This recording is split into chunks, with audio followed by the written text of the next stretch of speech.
I had a parent ask me about biting recently, and the question was, my child is biting in this environment. What do I do to make it stop? That's a really hard question to answer without more context. If I were going in person to help out with this, there would be observations and a whole lot of things that you may or may not want to bring someone into your world and pay the fees and all of that for how to break this down so that it can be useful and relevant for you. So I'm going to make it useful and relevant for you in the next, I don't know, 5 or 10 minutes. We'll see how long it takes. And they will be things that you can use right now. I am going to teach a longer workshop about this in my membership. There is information below, but I want to give you something you can use right now. And biting is one of those behaviors. And the process we're going to go through isn't just about biting. It's not, this is the process you go through for biting. That is not what it is. You can use it for any behavior, hitting, kicking, whatever is going on that feels a little sticky at home. You can use this process. I want to focus in on biting because it's one of those behaviors demonstrated by our children that create such a big response for us as adults. So we're worried about what the other adults are thinking about us. We're worried about our own ability to affect change in this behavior. And so I feel like it creates such a large response for us as adults that I want to address it. But it is by no means the only behavior that you could plug in to what we're going to talk about today. So I want to first start with two things to do. The first one is that we have a tendency to see the bite and everything that comes after it. So my child bit, and we identify the child who was bitten and how they reacted. And then there were phone calls to parents and the parents' response and all of this story that follows the bite. And then I don't know what you do at home. If your child bites or kicks or hits or any of that, that's totally up to you. But if you're not seeing a change with what you're implementing, I want to first pause the video. Not this one, the one inside your head. So I provide behavior support in a couple daycares. And sometimes the daycares have video, which is amazing because I don't have to try and replay the video inside my brain. We can actually go look at a video and we rewind it. And you guys, I will replay it 3, 4, 5 times.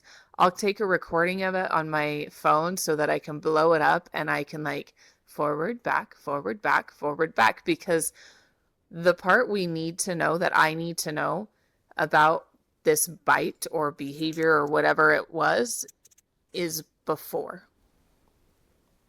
So here's where the bite happened and what was happening before. Who was around? Did someone get too close? Were toys touched? Were words exchanged? There's so many things that could have gone into a bite. And then I want to see what pattern emerges, because it's in noticing a pattern that I can disrupt a pattern, right? So the very first thing that I would ask you to do, if this is something that you're wanting to address in your home or school or wherever it is that you interact with children, is to just pay attention. Don't change anything, just pay attention and don't worry about what you should do. Let's put that down for a minute and just what is happening? What is happening before the bite happens or the kick or the hit or whatever it is? So that's step one, because so much of the time, the behavior that we're focusing on, there's a lot of context, and a lot of times we miss the context. The other part of noticing what's happening before is noticing Most people have tells. Before we bite, there's body tension or looking around, or there's something that that child does before they bite. So that's something, as you're slowing it down, as you're replaying, that's another pattern that would be worth paying attention to is what is their body language before they bite someone. The next thing is paying attention to what the bite is doing for the child. That might sound like a weird question. So most of the time, I'm not biting because it's fun for me. Maybe, I mean, that is a possibility, but I would say that it's a slim percentage of the possibility. It could just be that biting is fun. Usually, biting is to serve a purpose. There's something that I get by demonstrating this behavior. And it could be that somebody leaves me alone. Biting is so very effective for making peers leave me alone. So very, very effective. It could be that I wanted access to a toy, which again, if somebody's holding a toy I want and I bite them, it is very effective to get the toy that I want when I bite. And that's another thing to just be aware of is when we're noticing patterns is what's the pattern before? And then what is biting helping this child achieve? What is it giving them access to? What are they getting away from or getting rid of? Are they getting attention? And again, there are a few that are doing it just because they like how it feels to bite. And those ones are actually probably the easiest because there's lots of ways to get the chewing sensation if you just want the sensation. But if it's doing something else for you, for the child, when we're looking at the pattern of behavior, that is a very relevant piece because a child's not going to stop doing something if there's no other way to get the job done. If this is the only way to get the job done, then this is how I'm going to do the job. So as adults, part of our responsibility or the way we can help this child is to notice, one, what was happening before you bit, and two, what job is the biting doing for you? Does that make sense? And then in the longer workshop that I'm teaching, we'll go into once you've noticed those patterns, what do we do with that? Like I've noticed the patterns, I've been curious, I've sat with it, I've watched it. What do I do with it? Now, there are many of you that just by slowing down and watching the patterns, you'll be like, I know exactly what I want to do right now. Like now that I see it, I'm good. Thanks, Jen. Ciao. And yay. But if once you notice the pattern, you still don't know what to do next, come join me for the workshop. There's one other part I want to go through before I wrap up this video, and that is your experience as an adult, a parent, teacher, whatever your role is with this child.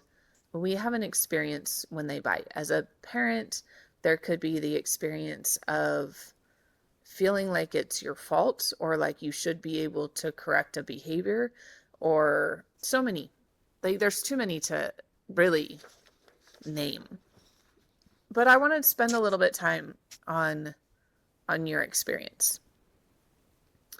When your child bites, when you get the phone call from the daycare or you're at home and they're playing with a sibling and your child bites, I want to do the same thing. I want to slow it down, pause the video, and just talk to me about what your experience is. So the very first thing we want to do is tell me what actually happened. So we're going to name the behavior or describe. I think describe's probably a better word.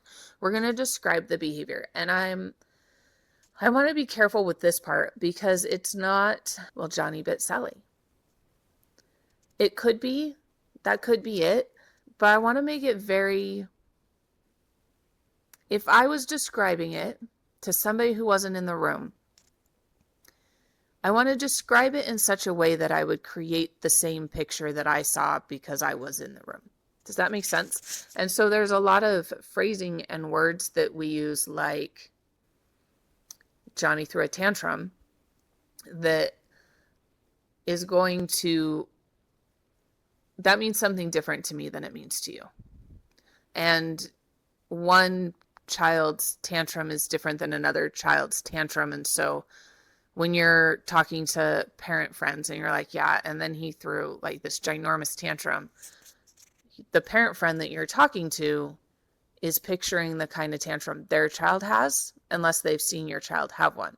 So when you're describing the behavior, I want you to get real descriptive, almost clinical, and remove yourself from it for a minute. Remove the experience and just what happened. They were sitting on the floor. Johnny and Sally were sitting on the floor.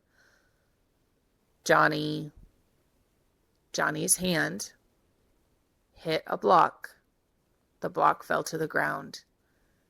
Sally leaned forward, grabbed Johnny's arm, put it in her mouth, and bit. Left teeth marks. However you want to describe it. But be descriptive more than, like, not a concept, like what I can see. I don't know if I described that right. I'm so sorry. And then the next thing I want you to do is just really focus internally on what emotion that brings up for you. And like I said, there's a whole range of emotions and everybody's going to experience it differently. So Sally bit Johnny, and that is bringing up what feeling for you? And if you're having a hard time putting a name on it, you can just say good or bad. It's not a good feeling. It's kind of a bad feeling. Scared, angry, helpless, protective. Just name it. And it doesn't have to really be accurate. It's more just so that you're acknowledging it. Yeah, being aware of your own experience in this moment. As an adult, we often kind of shove our experience to the side and focus on the experience of the children. And in this moment, just slow it down for a minute and let's talk about your own experience. And now let's get into the fun objective part, right? Or the subjective part. I know words, it's fine. The subjective part. Sally bit Johnny. You have an emotion about it. You do. You have an emotion about it. And now your brain is also giving you this beautiful story about it. What's that story?